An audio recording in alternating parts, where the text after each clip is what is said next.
का तड़का, अंग अंग फड़का। MDH की देगी Miraj.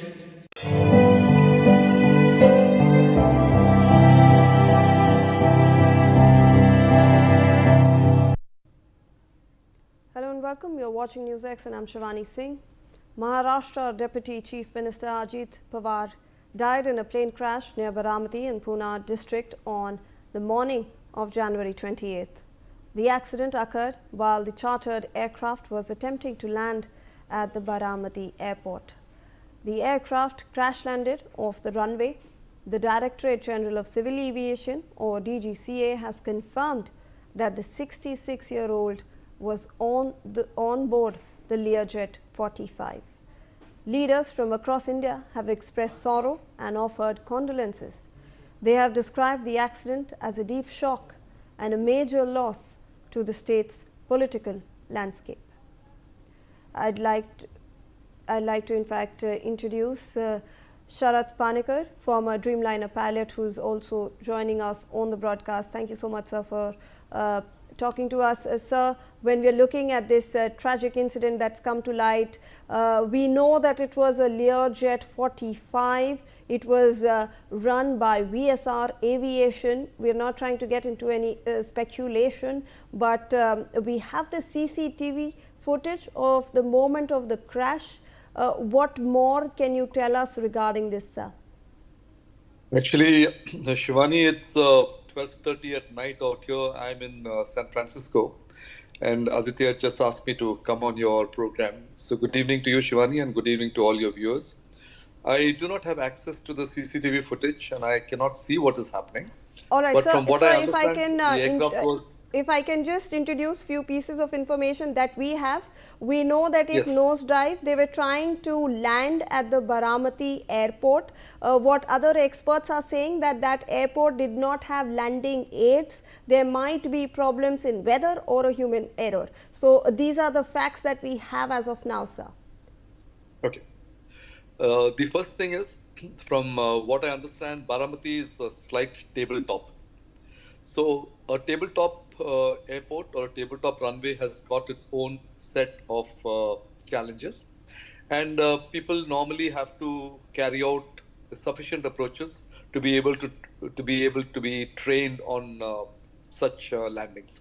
I do not think Baramati is that much of a challenge as compared to our other airports like Calicut or Mangalore, or for the matter even Srinagar.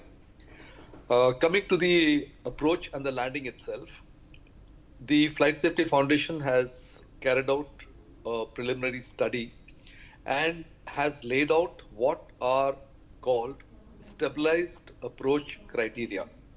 What the stabilized approach criteria is normally that the aircraft should be on the correct path.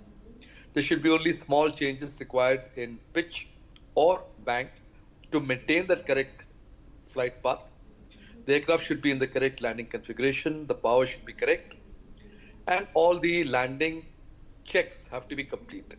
If this aircraft has not been able to achieve the correct stabilized parameters by 1,000 feet above the airport or the airfield elevation, it is supposed to execute a go-around and make another approach. So from what I understand, from what the disparate bits of information that I've been getting, is that this aircraft has not been in a stabilized condition and therefore has attempted to land, has continued with this approach, and which has possibly led to this. It is still premature to figure out what went wrong, whether there was a technical issue. I've also heard some reports saying that there was some fire on board before the crash happened. So I am not really sure as to what is really happening at this point in time. But from the available inputs, it does appear that this aircraft may not have been in a stabilized condition. It was still attempting to carry out a landing. The second part is that visibility in that area is generally there's a fair amount of low-level haze, which reduces the visibility. I've flown in the Baramati area for more than 8 years. When I was in the Air Force, I used to fly fighters in that area. There is a fair amount of low-level haze, which may or may not have been a contributory factor to this landing. And I also understand that Baramati does not have instrument landing system. which is the navigation aid that you're referring to. So it may have been a visual approach and visual perspectives upon landing. Right. And sir, also when we're looking at the aircraft, Learjet 45, we know from reports that it's a preferred, jet that has been used by various personalities. If you can, tell our viewers or explain to us about that as well. Sure. The Learjet 45 is a very widely used commercial jet. It's a small jet. The capacity is not much, just a handful of passengers, depending upon the configuration that it is the configuration that has been ordered. This aircraft, I've been given to understand, has got a fairly good flight safety record. I've heard on multiple channels, a few of the channels that I attended a little before yours, that there have been only 5 recorded cases of accidents on this particular type, the Learjet 45.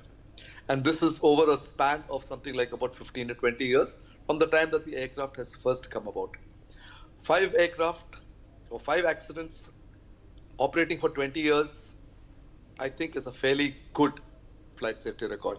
So I would not like to comment upon the capability of the aircraft. I've not flown the aircraft, but accident rate wise, this is certainly likely to be amongst the lowest in the world.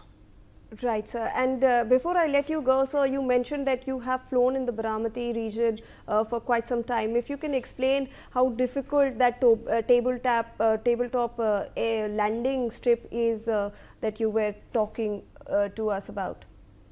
Yeah, just to clarify, I have not landed into Baramati. Okay, but I have flown that area extensively because it came under the local flying area of the Pune airbase. I've had 2 tenures at the Pune airbase, first on MiG-21s and subsequently on MiG-29s. So I'm very familiar with that area. I'm more important, I'm familiar with flying at low levels in that area. And I know that there's a fair amount of haze that is, low-level haze especially, that is there in that particular region. So the airfield itself, I've seen the airfield from the air, of course, though I've not landed in it. I would not think that it gives any sort of a significant challenge for landing, though as a matter of abundant caution, normally before a person lands in that place, he's usually taken for a familiarization sortie and he lands with somebody who's already landed in that place before, just as a matter of caution. All right. Thank you so much, sir, for joining us on the broadcast with that valuable perspective. Let me also, in fact, introduce my other guests who